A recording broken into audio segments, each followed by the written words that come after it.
Alright, so as you can see, I ended up changing the color to the background. My daughter did it. So you can see she didn't get every area, which is cool. She's 6, so she said, "Daddy, I'm tired." I said, "All right, baby." so I'm happy with it. I don't even care at this point. I wanted to get it. It's been 24 hours. I just added water to it. Put the hook the pump back up for the sand waterfall, making sure it's working correctly. Um, it has stopped leaching the white stuff, which initially in my first video I thought was the caulk, and I'm quite sure it's not the caulk anymore. Because after that first video, that I let it sit for 4 days for that caulk to cure and dry, but it was still leaching white stuff out. So, come to find out, it's the foam. So I started watching more videos, and I seen that somebody else said it's the foam. Particularly, especially the foam that I used. I got some insulating foam from Home Depot, which is a 1/2 inch thick. Which again, what I told you in the first video, do not use this unless you're going to use a thin background to carve out your whatever you want or put whatever you want on it, then fine. But if you're trying to come out pretty thick and you want to do like this is 2 inches. Actually, most of it is 2 inches thick, but you know the protruding areas is over that 2 inches, and the protruding, like the bridges, so to speak, on each side, those are actually carved into each layer. They go in. I wanted to have like a stiffness to it. I didn't want it to be just glued to the front of there. So possibly falling off later on. So it's actually carved. The 2-inch piece is carved, and I stuck the foam within inside the grooves and the carved out groove of the foam background. The reason I say don't use the stuff from Home Depot is because each layer you have to glue. No getting around it. There's nothing you can do. Each layer you gotta glue. Then when you're making your cars and your indents and all that, you have to carve through that glue. Pain in the butt. I don't care what, if you use a hot knife or anything, it's going to be a pain in the butt to carve through that glue. And your hot knife is just going to get messed up, so you got to keep cleaning it.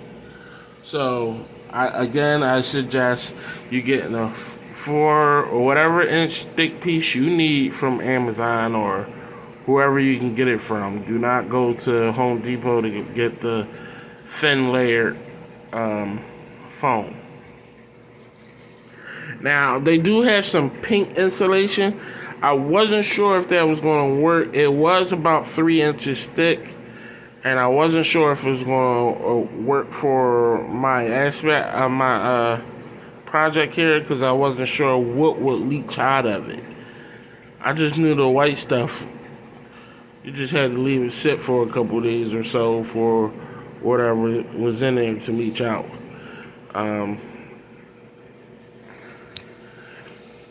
And the reason I noticed the foam that leached in the white stuff is because I actually took a piece of that same foam, tied a rock to it, and put it in a bucket of water, and it did. So it leached. The bucket was milky white. Again, a lot of people was talking, saying that it's something that the hydro stop leaches into the tank that cause high pH as well. I haven't touched any of the pH since I filled these tanks. I've filled this tank a couple times already. I haven't tested that. But today I will, because I think that I'm at the last step of what I need to do before I start planning or putting any substrate in here. So I'm gonna let this tank sit for another 2 days. Let this water sit for another 2 days. Then I'll empty it, clean out the bottom, remove that sand because that was just my testing sand.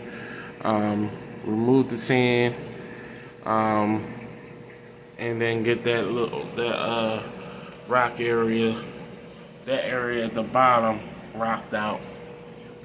So I hope you enjoyed the video. Any questions, feel free to ask, and I'll try to answer them as best as I can.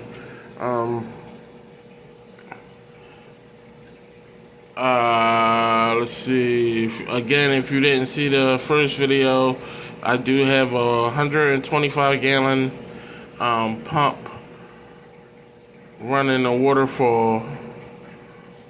Might be, I think might be 135.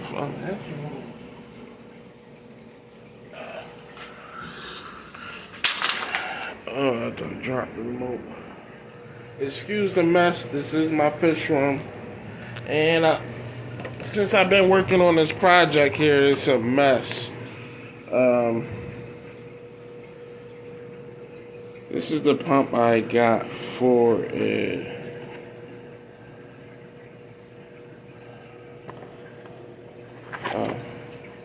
I was to say everything's in Chinese.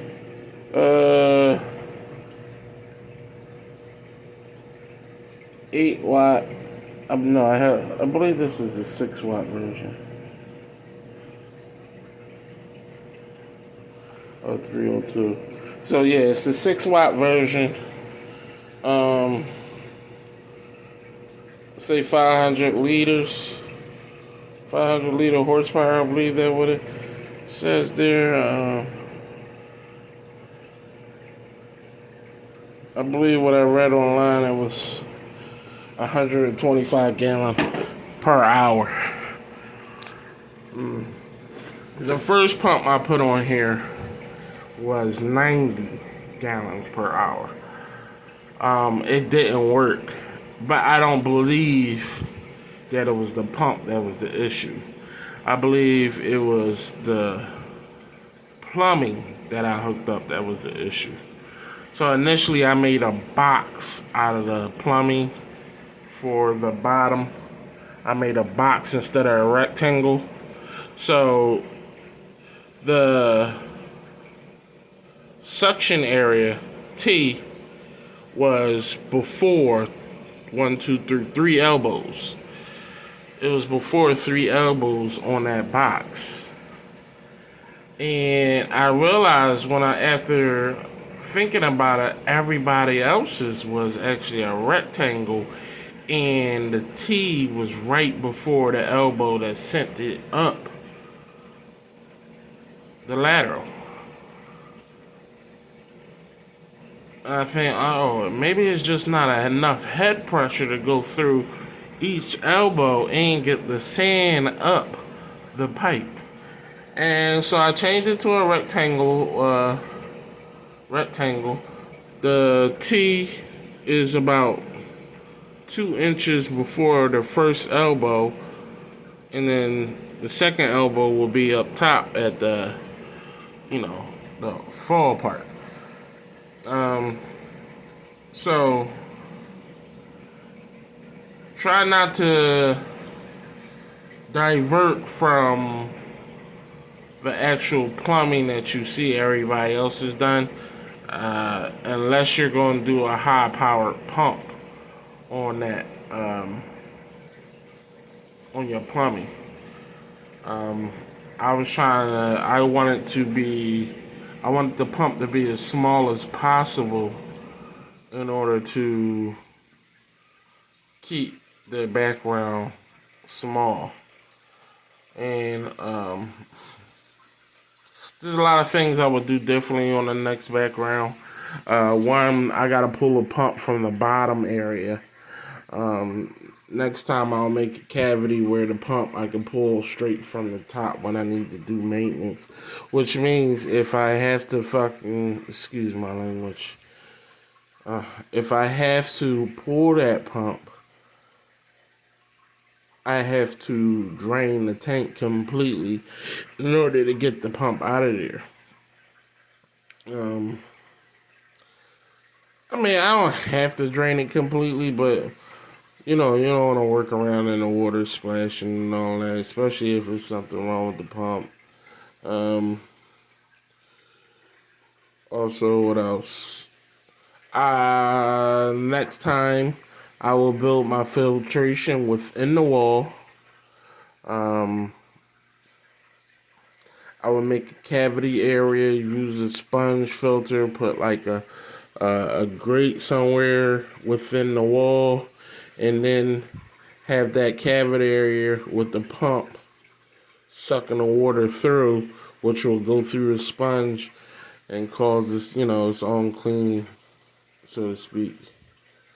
As you can see, the sand is slowing down.